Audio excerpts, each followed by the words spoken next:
Well, one of the strangest stories in the world right now is almost getting no coverage at all, and that has to do with a number of missing scientists in the United States who were working on special materials programs, plasma technology, advanced aerospace technology, technology from recovered UAPs, UFOs, in a reverse engineering program.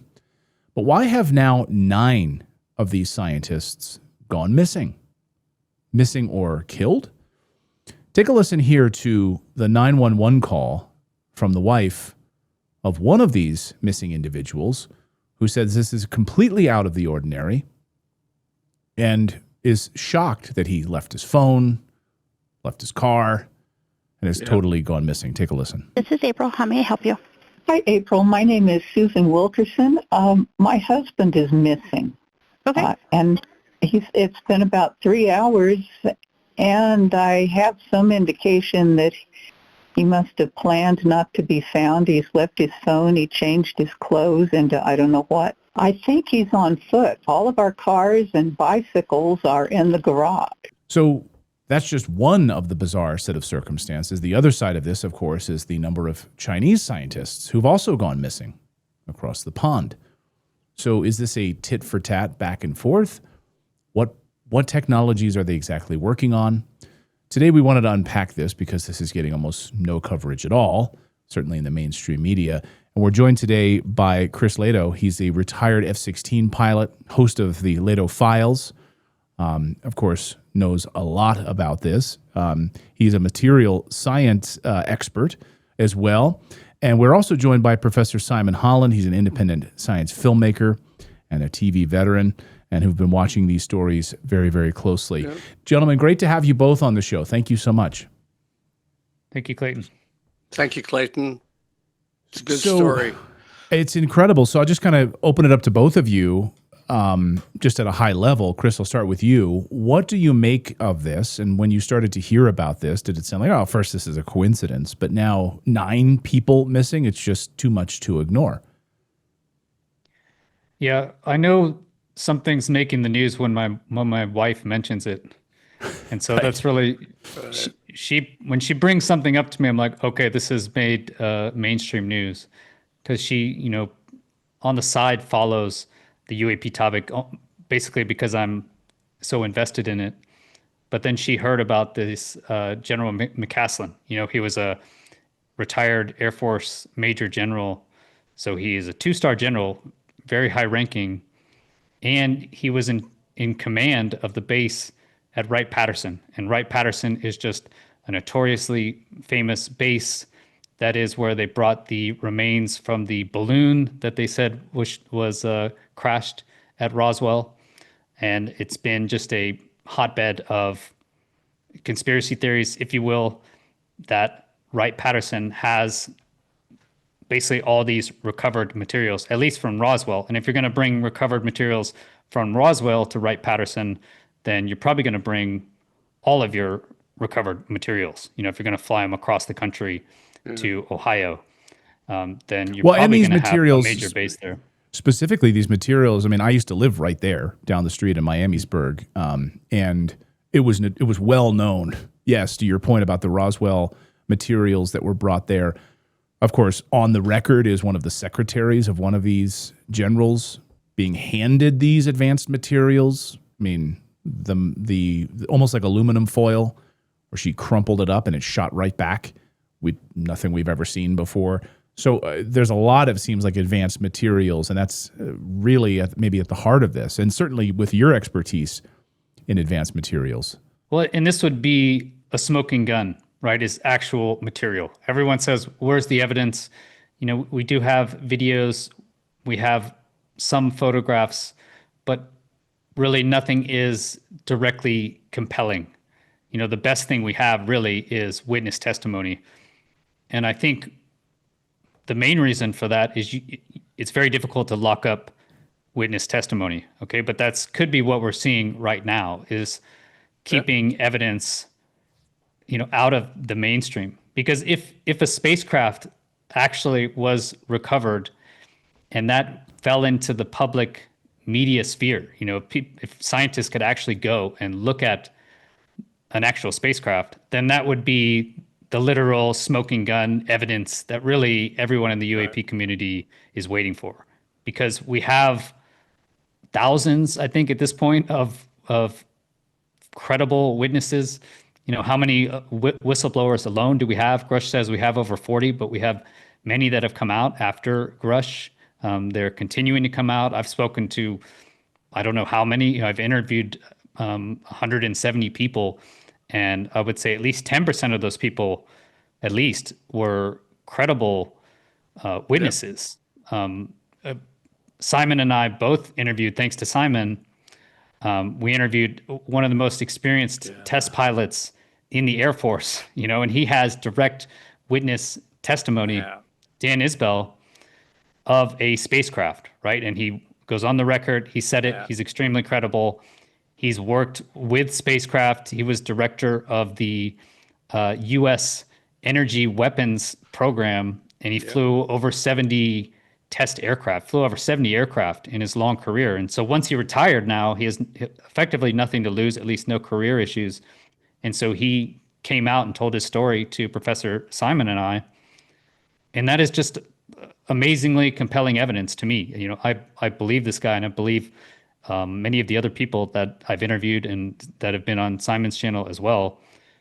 Yeah. But that is the only real compelling evidence that we have, because videos can be faked, photographs can be faked. It's very difficult to prove that this phenomenon exists. So I think with the disappearance of these people in high-level positions is one way to really remove compelling evidence if they are going to come out. And when McCaslin disappeared, it was 6 days, I believe, after Trump issued his executive order to he gave all the agencies 300 days to give all of their information on UAPs.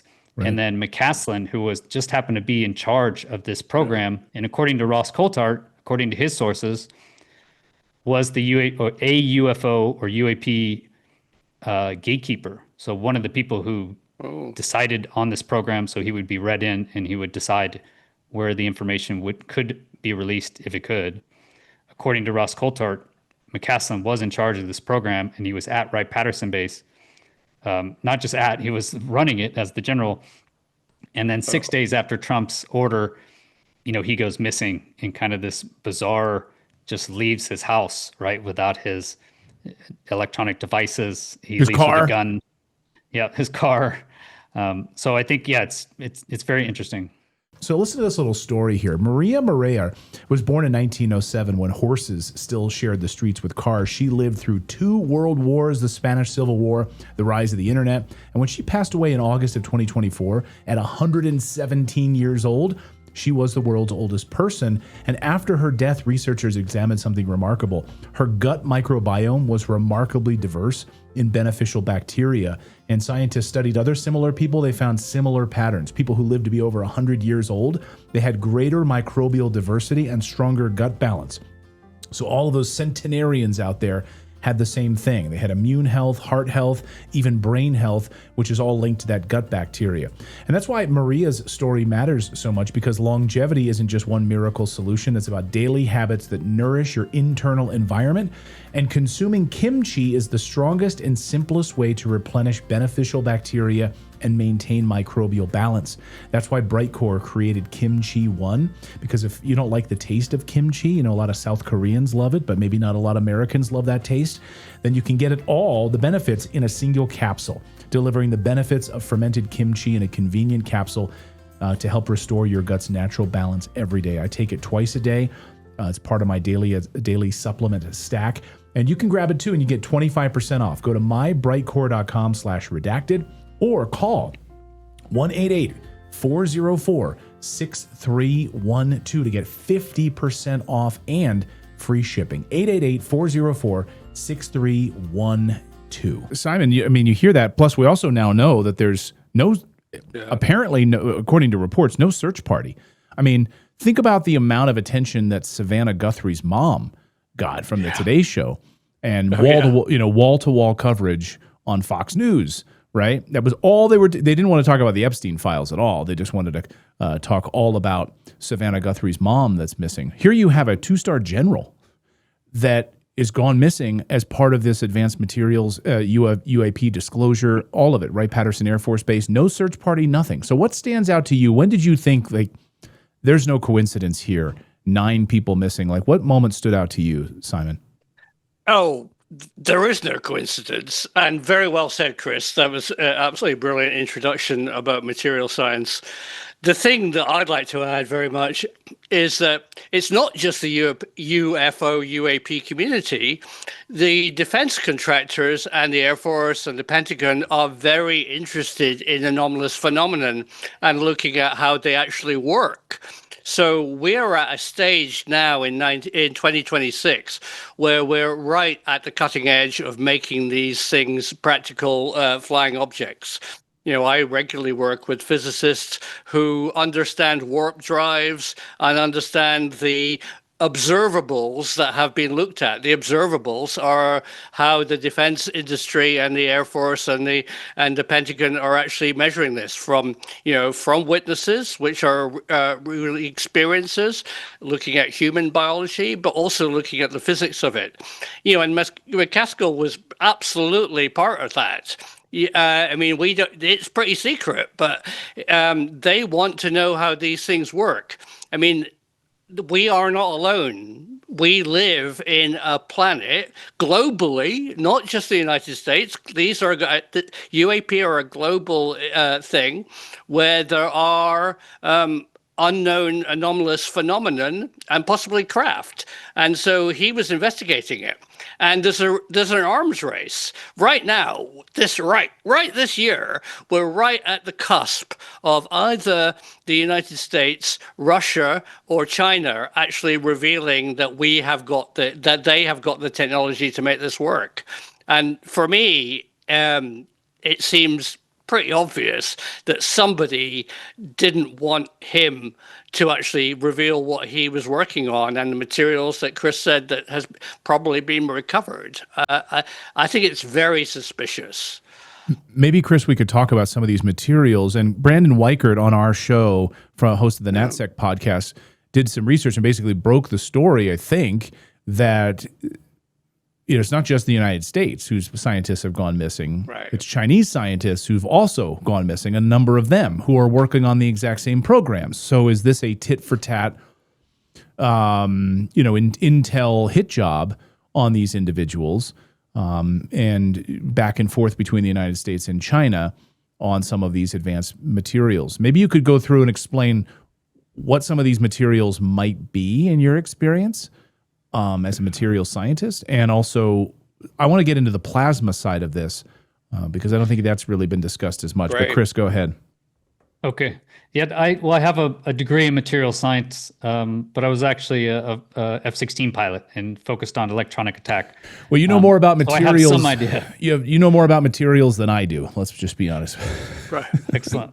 Well, you mentioned from Roswell, it was the crazy material where it was very light. You hit it with a sledgehammer, it wouldn't break. Something like this would be a smoking gun, essentially. Absolutely. This sort of crazy material, obviously from another planet or advanced civilization.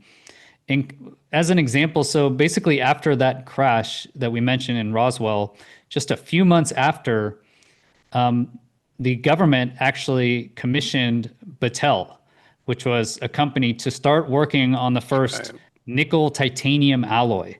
And so that's basically what they created was nitinol, and that's the memory metal, in your eyeglasses, where you can bend it, you can bend the metal and it stays in the final position. So that's with nickel and titanium. If you dope with you dope titanium with nickel is what I would guess. You can get this alloy that can bend and keep its position. And that came out just a few months after Roswell. And that's kind of one of the, I guess in the UAP community, one of the alleged smoking guns of how this technology could be reverse engineered.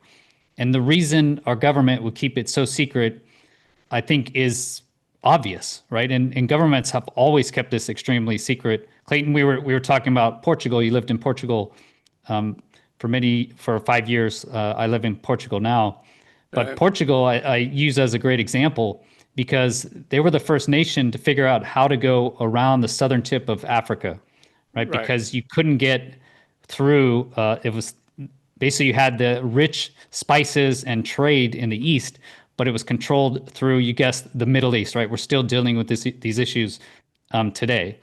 So what they actually found that the route around Africa, and it was counterintuitive because you had to sail way to the west, all the way to the west of the Atlantic Ocean. That's why Brazil speaks Portuguese to this day, because they actually would go that far west, and that would allow them to swoop around the southern tip of Africa. Yeah.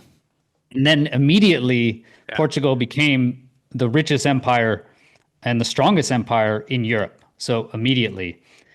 And there is no way they would share that information, right? The information of how to do that, where they were getting the path, the routes. And actually, as soon as the other countries found out how to do this, Portugal effectively crashed as the world empire. So they were the world empire because they had this knowledge advantage. So they had advanced knowledge, and there was no way they would ever share that with their adversaries. And if you tell anyone in your country, it's going to get back to the adversaries. Obviously, they have spies. Every country has spies. And so that's just a great example of why you would not share this information. And so if you have actual access to advanced materials, and you can see, okay, how did they make this material that's lighter than air, or as light as air, essentially, but can withstand a sledgehammer? Or in the case of memory metal, how do you make this metal that can just bend? And then you look at it under a microscope and you see, okay, there's little titanium. We see titanium atoms and we see nickel atoms, and they're in this sort of crystalline structure, and that allows it to bend. All of a sudden, you have advanced knowledge, and a few months later, you can create memory metal. And that was just one example after a few months. So and again, these are all unproven, but you have silicone.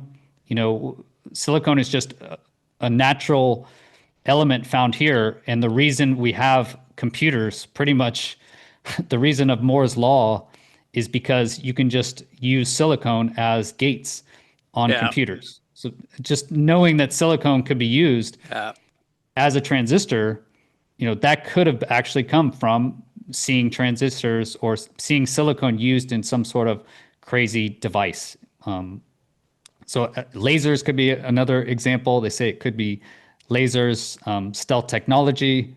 You could say stealth technology. So the U.S. has been objectively well advanced, at least militarily, from the rest of the world for several decades now. And so the argument is they could be getting some help, right? And so you mentioned China as well. Grush said explicitly, I mean, he said it directly, that there's an actual behind the scenes Cold War going on to get this technology, as Simon mentioned. And so Grush has said it publicly. So Simon, you agree with that, Simon? Totally. Back in the 1980s and early 90s, working at the BBC News and Current Affairs, I got closely involved in a story about missing Marconi, who are a defense contractor in the UK. Obviously, the history of Marconi's radio, but they became a big defense contractor in the UK who were involved in SDI, Strategic Defense Initiative, and they had 25 leading scientists who all died in mysterious deaths. And then we researched that there was an unknown number that just didn't get into the UK press of European Marconi scientists who also went missing back then. And that was just the same arms race as Chris has brilliantly said. This, at the time, it was obviously the Soviet Union who were trying to close down research by killing, leading scientists. But Clayton, right now we have lots of technology right on the cusp of being revealed. I think Russia and China and the United States and the European Union have lots of information about UFOs and UAP propulsion technology. I mean, the other thing, as well as material science, is there's a fascinating material generally term called metamaterial. And this metamaterial, imagine a unbelievably simple idea of making a material that can refract and send out electromagnetic waves to make things invisible. I mean, it was first used as microwaves for radar stealth for aircraft, but today we're up to the optical wavelengths. So there's a lot of work going on right now, and there's a lot of very interesting material science which is around. And there's definitely, I would call it a UAP arms race going on right now. Simon, can you talk about maybe the plasma piece of this? Well, plasma is just literally the focus of my humble YouTube channel, because I think plasma is probably conscious. Plasma is the fourth state of matter. It's the most common state of matter in the universe. Over 99% of all atoms are in an ionized state. You and I, viewers, are the aliens. It's very unusual to be coalesced into stable atoms. As soon as you put energy into our subatomic matter, we become ionized, or plasma. And that is the most common state of the universe. And going back to the UK, where obviously I'm from, as you can tell by my accent, is that the MOD in the UK did a report into UAP, and their conclusion in the so-called Condign report was that plasma is probably salient and probably the source of a lot of sightings. So I think, as we've been talking about, I think the US, Europe, China, and Russia are looking at the observables of what we're actually seeing. You know, a lot of the sightings aren't actually physical craft. I mean, the actual material science would be fascinating, as Chris says, a smoking gun to actually reveal what these craft might be. But a lot of things that people are seeing are plasma.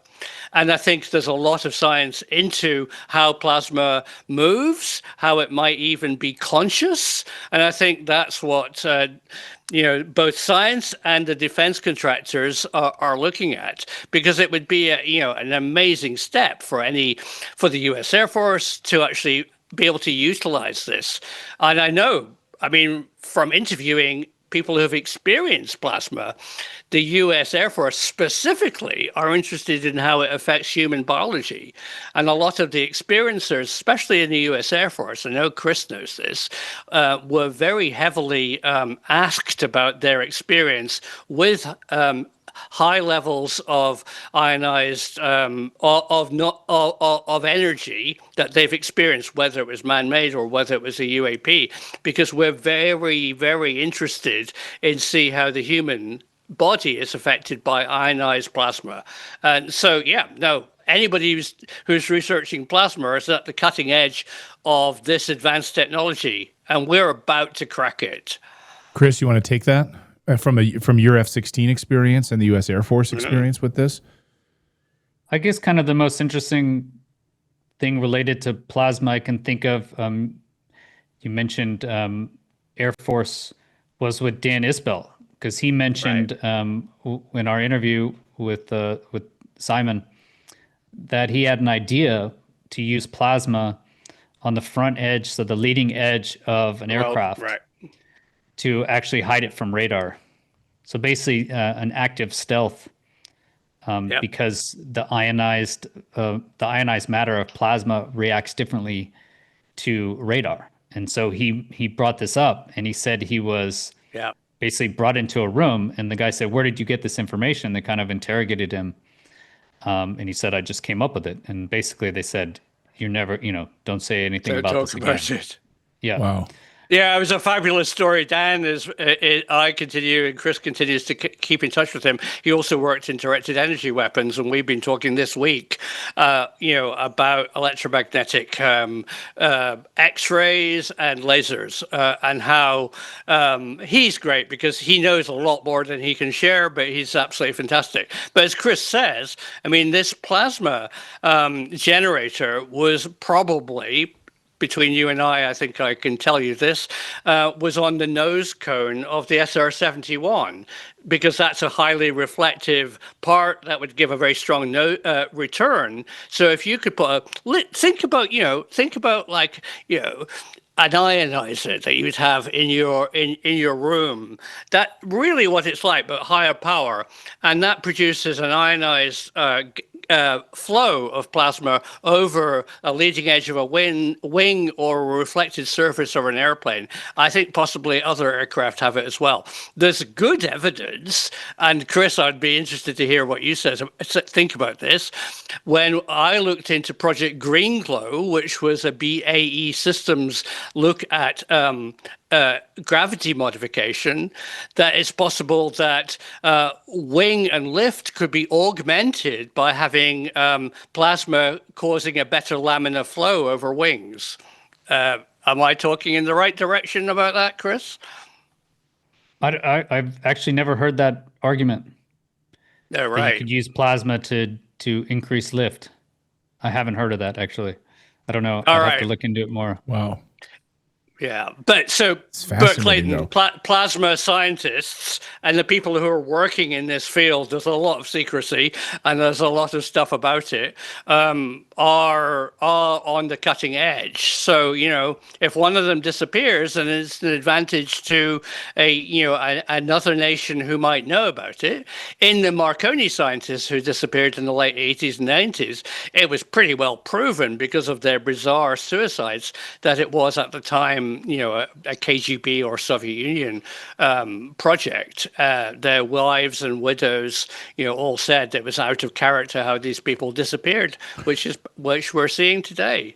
Well, I mean, the reason I bring up plasma, because this ties directly to at least one from the Portugal angle, Chris, which is Nuno Lulairo. He's the clearest one by far who is tied to this plasma tech. Now, Nuno was from Portugal. I think he came from Lisbon, working at MIT. He was the director of plasma science and fusion center. And MIT had said his research focused specifically on plasma behavior, turbulence, magnetic reconnection, fusion plasmas.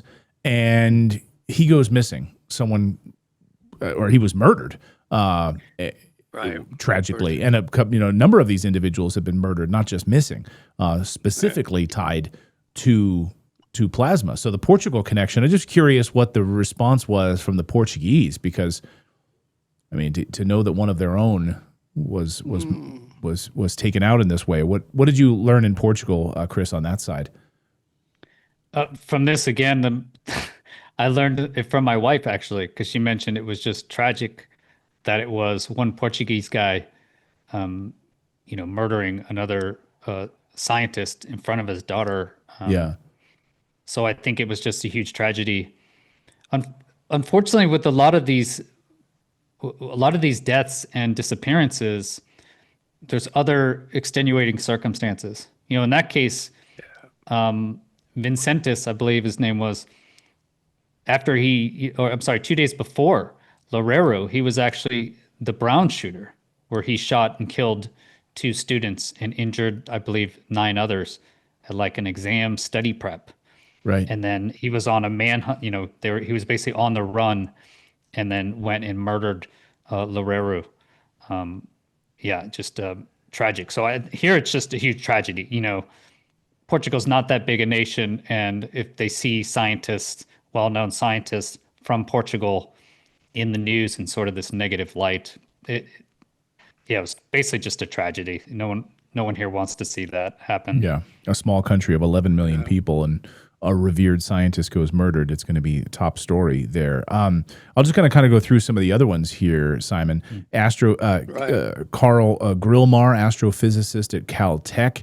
He worked on a NASA-supported space telescope project and infrared systems.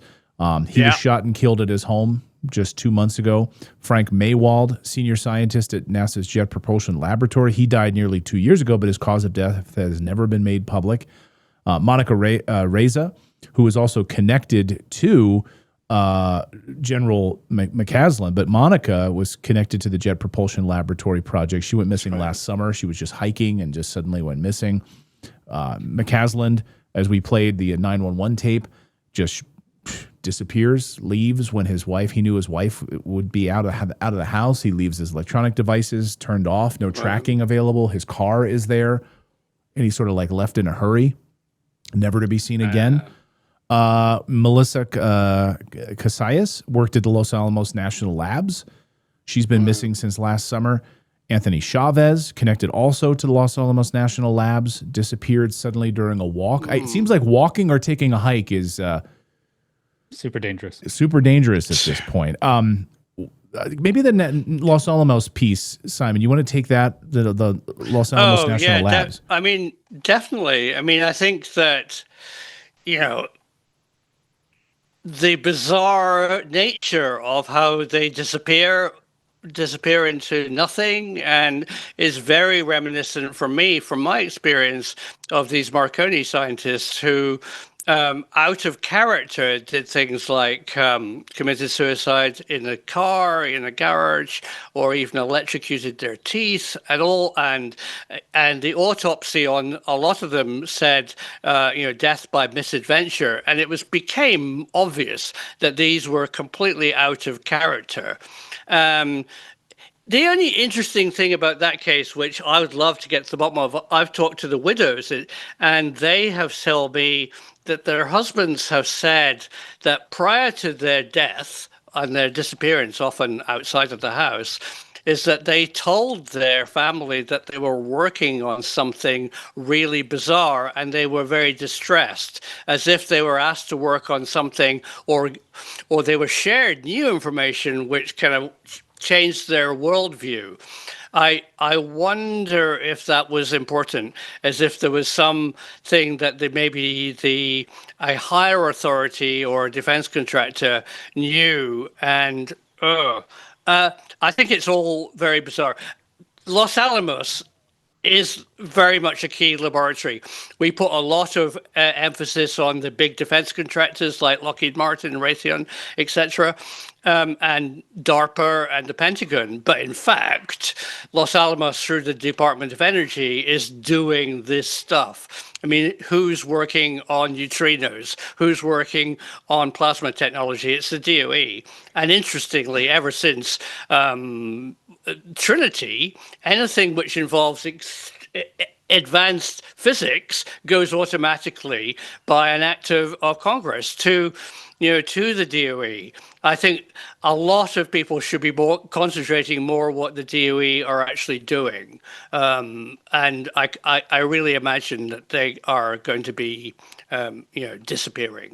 We want to tell you about our friends over at Rumble Wallet. That's right, because you already know why people are moving to crypto. But here's the problem. Most wallets still plug into the same system we are trying to escape in the first place. That's why Rumble built Rumble Wallet. It's a self-custodial wallet that lives inside an ecosystem that actually defends free speech and financial freedom. No bank holding your balance, not even Rumble can touch your funds. This is your money on your keys, on your time. If you're already using Bitcoin or stable coins, Rumble Wallet gives you even more power.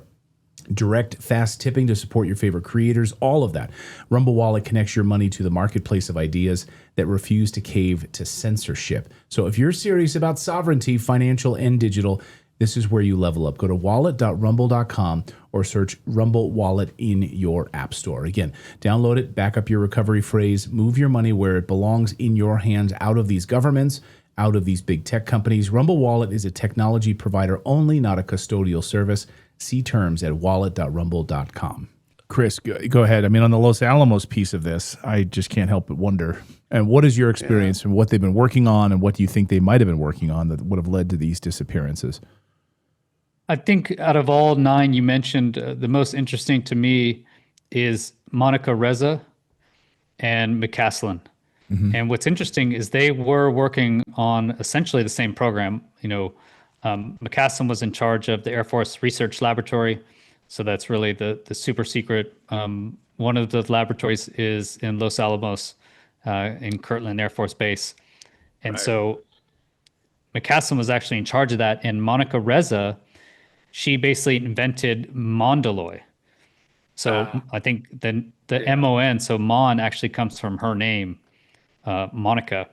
And she disappeared last summer. So June 22nd, she's just hiking on a hiking trail. She was 30 feet from her companion, seen smiling, and then basically just disappears, essentially out of thin air. That's very Didn't strange. fall to over me. a cliff. She just disappears. They said she was 30 feet behind her companions. She was waving and then gone. That's what they said. No body was ever found. That's the most interesting to me. That was last summer. And then McCaslin, who approved that program, Mondeloy, or at least funded it, I'm sure he knew about it. Yeah. Then he goes missing end of February. So that's the most interesting story to me. These two high-level people, they seem very credible. She was 60 years old. Her just disappearing while on a hiking trail seems very strange. McCaslin's, it's a little stranger. If you listening to the call, his wife says, maybe I have some reason to think he didn't want to be found. But either way, I still think it's very suspicious. That both of them just randomly go missing. Yeah. While hiking, I guess. Yeah, like you said, it's dangerous. Oh, Mondeloy. I mean, big key word. So it's an advanced alloy, a high temperature alloy that has recently been developed by the US. And alloys over the years have been absolutely the key reason for people disappearing. I mean, the jet engine wouldn't have worked if Frank Whittle actually didn't, it would have melted. It's all to do with material science. And as each country comes up with ceramics or comes up with interesting alloys, which of course is a French word for friends, where two different metals can join together and share properties, that has always been at the cutting edge. You needed to keep these really secret alloys very secret, and for your defense contractors, because you could go higher and faster and hotter. That's interesting too, because it's a nickel super alloy. As we mentioned, Tritonol was actually nickel and titanium. Right. And this just happens to be another nickel super alloy. And actually, it freed the US from having to purchase Russian rocket engines, because now it could go inside of the engines. And like Simon mentioned, heat matters. Like the hotter you can take, the faster your jet engines can go, the faster your rockets can go. Rockets. Yeah. So material science is huge, in warfare. Look, the F-22, the F-35, just the material that it's made out of, the B-2, the stealth material is super secret. You're not allowed to go up to any of these aircraft. So it's not just the shape of them. It's also the materials are very important. And just think of all the things we make. I mentioned computers. The silicone is extremely important. Lasers. How do you actually make lasers? If you just look at our targeting pods, the glass on the targeting pod is actually a see-through aluminum, essentially. That's a crystal. They actually grow that as a crystal. And, the turbine blades on the F-22, the reason it's able to go so fast and so high is they actually grow the turbine blades as a crystal. Right. And it's able to just take incredible heat. So that's how they're able to produce just better aircraft. We can fly faster, fly higher. We can shoot better lasers. We can see in the dark. We can be stealth. The U.S. does have a huge advantage in technology.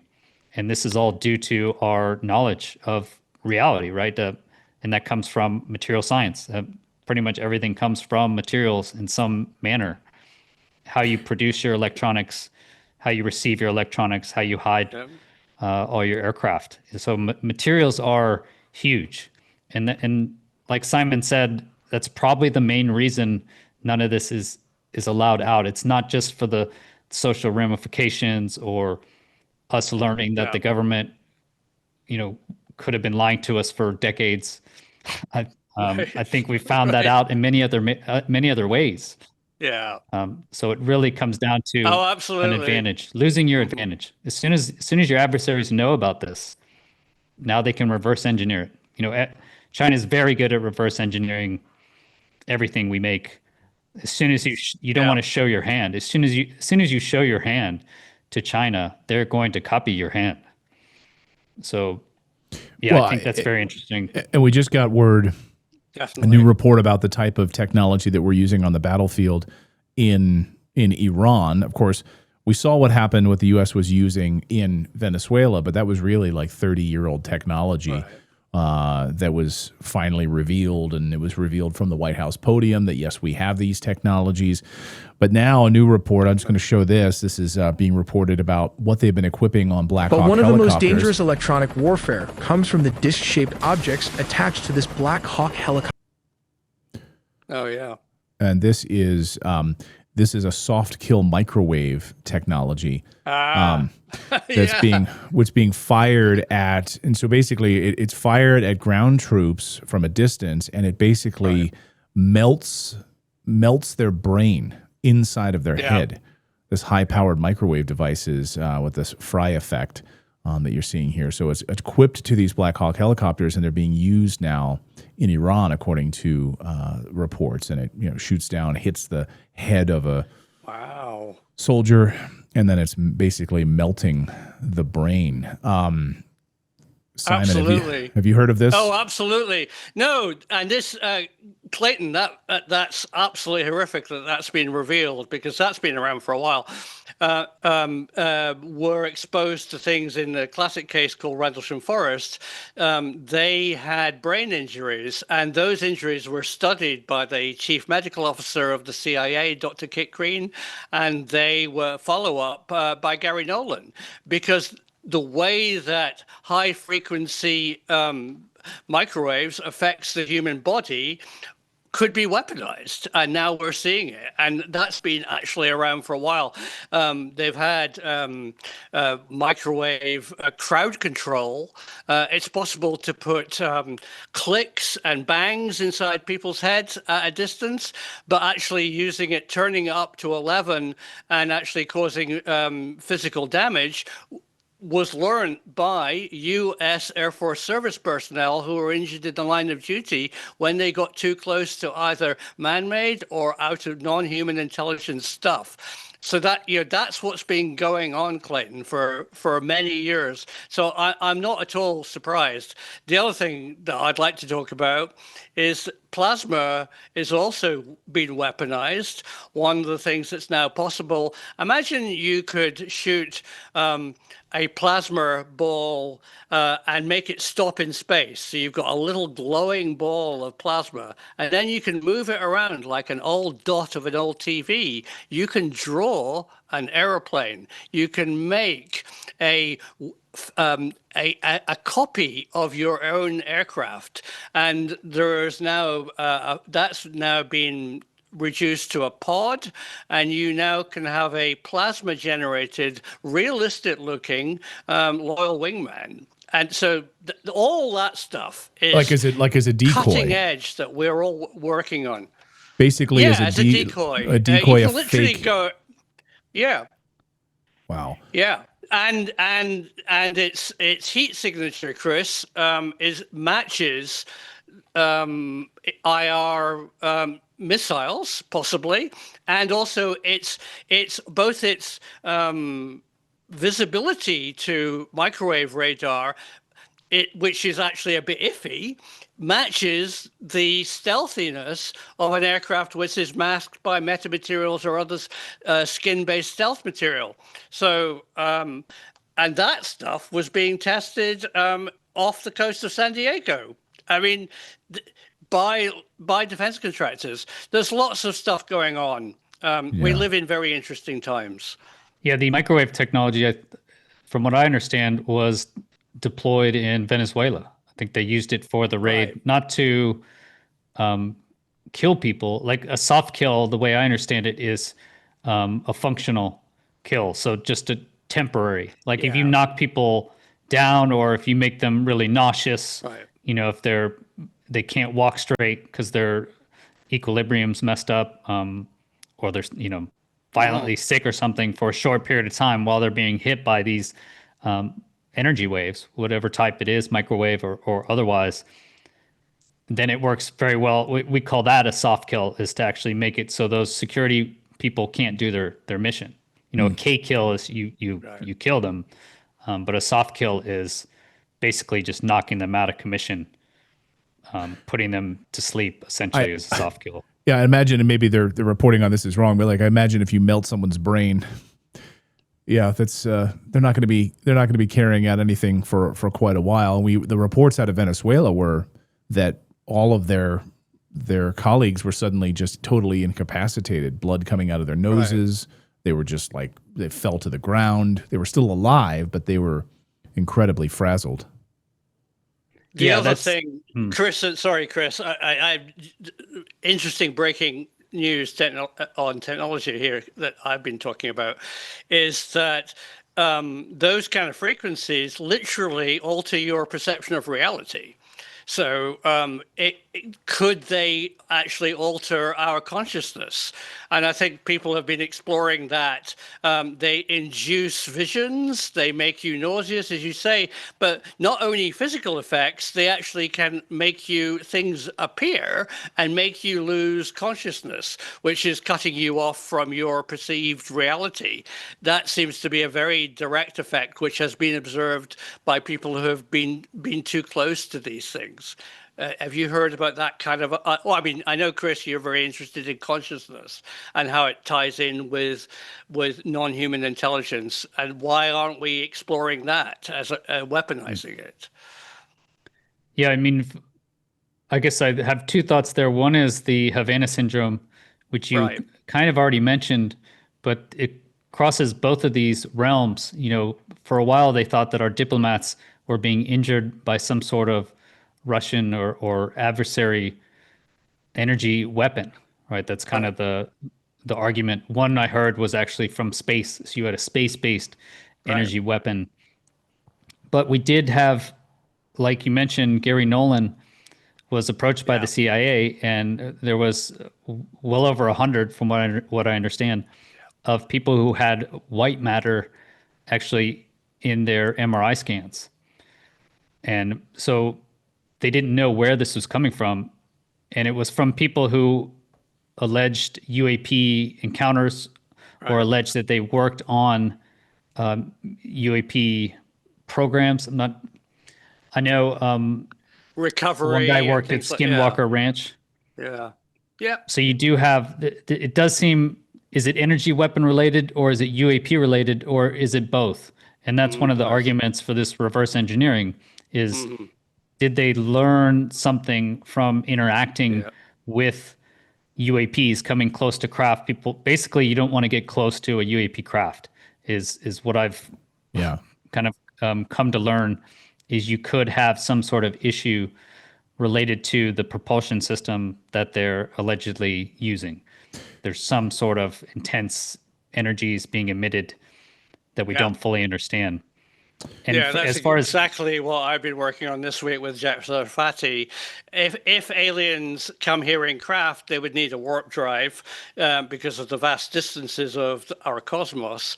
And it seems that there is good evidence that a warp drive signature would have this counterintuitive blue shift Doppler effect, where when it goes away and you're underneath it. I mean, we've seen this in Close Encounters, which drip-fed the concept of this, where sunburn appeared on the characters' faces. Well, that was based on real science, because there's a possibility that a warp drive propulsion system, while departing, could actually increase frequency response up into the high UV, that skin burns, and then sadly up into the X-ray category. And there's a number of people who have had serious injuries or even deaths in the military. And all of that has been studied and weaponized, as we've seen in Venezuela and maybe in Iran.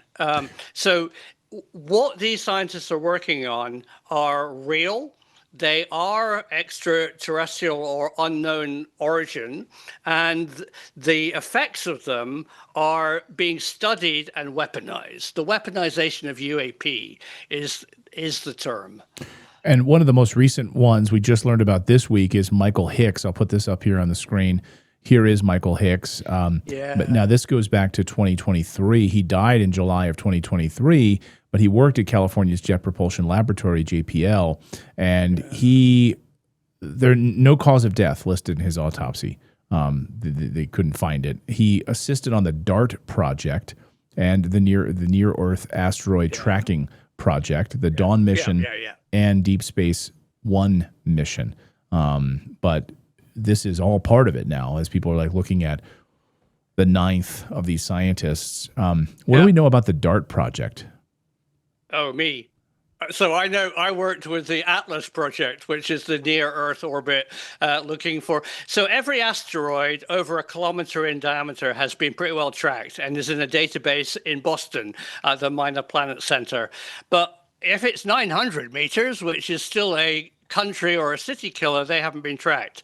And in Hawaii, the University of Hawaii with Atlas, that of course brilliantly found 3i Atlas because it was named after their project, are tracking sub-kilometer asteroids. And then the question that you're asking, Clayton, is brilliant. What are you going to do? So the DART project was a way of actually deflecting, D for deflection, and a rocket was launched to a very well-known stable pair of asteroids, and one of them was shifted purely by kinetic energy. And sure enough, it was shifted just a little bit that in, say, 100 years, if it was a death plunge asteroid, that's the ones we want to avoid, it would avoid Earth. So no, DART is the answer to the tracking. So he was involved both in a number of projects, Pan-STARRS, Atlas, and a number of other projects throughout the world, tracking these things that come into our solar system, either visitors from afar, if they're interstellar, or mainly asteroids or comets from our solar system. And then we now have experimented at least once with DART that could deflect them. So, that's very exciting technology. Chris, it seems to me that some of these you could probably lump in and say, what is going on here? This is not a coincidence. And others, you have thousands of scientists working on all of these disparate programs. You're going to have deaths. So social media can certainly lump all of these things together. And if I'm a skeptic in this, you say these are just totally unrelated, have nothing to do with each other. I think that's probably the case in some of these, right? But some of these, no, it doesn't. That's not adding up. Yeah, I think there are serious issues in the military with suicide. I don't know if that bleeds over into the scientist core. I don't think it does. But like Reza, she was an administrative assistant also in Los Alamos, and she just went missing. Right? She effectively just left her house. Again, she dropped her husband off at work in the morning. She brought lunch to her daughter, and then she just vanished. And there's surveillance camera of her just walking on the highway, I believe. So she just vanished. But she did have financial issues, and there's some issues. Her husband and daughter said that she was the type of person who would just leave and save the financial problems from her family. So that when she did have access as an administrative assistant to highly confidential nuclear secrets, for instance, I'm sure China would love to talk to her in a closed room.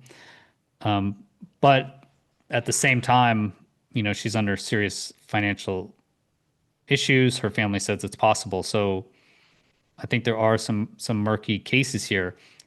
As a skeptic, I would say pointing to McCaslin and Monica Reza, that just seems just very, at least suspicious. You have to say that this is at least suspicious. And alone, okay, yes, you can say that. But now you have to look at it in the bigger picture, which is we have so many whistleblowers.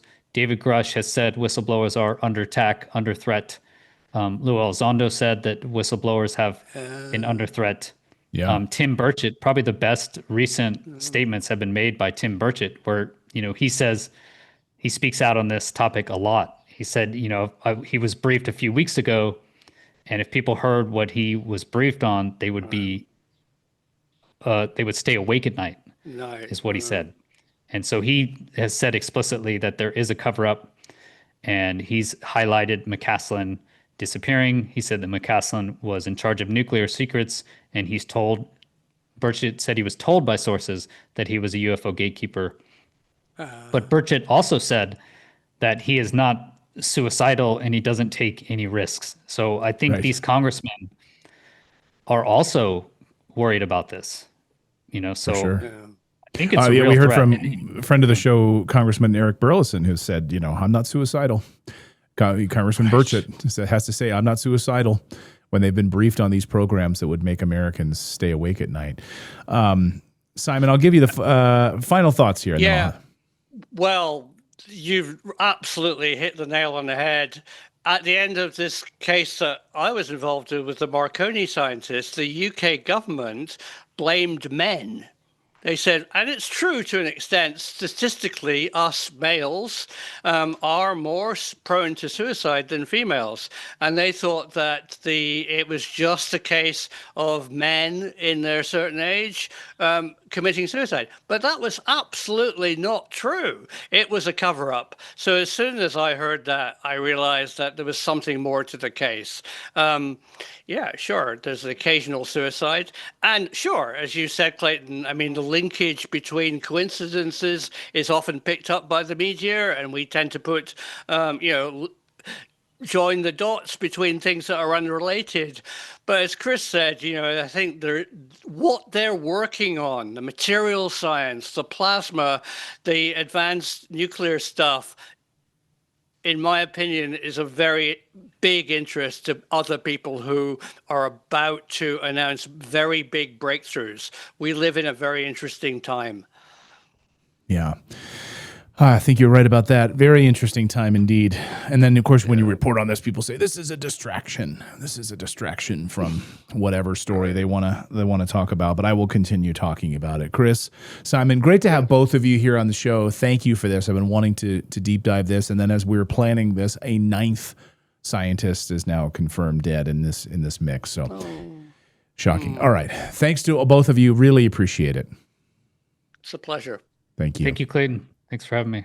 And I want to just, if I made a mistake, I meant to say Cassius, not Reza there at the end. Cassius is the one, Melissa Cassius. Oh, Melissa Cassius, walking the streets, financial problems. Exactly. Reza. I think I said Reza. No, Reza actually, no, she's the one on the hiking trail.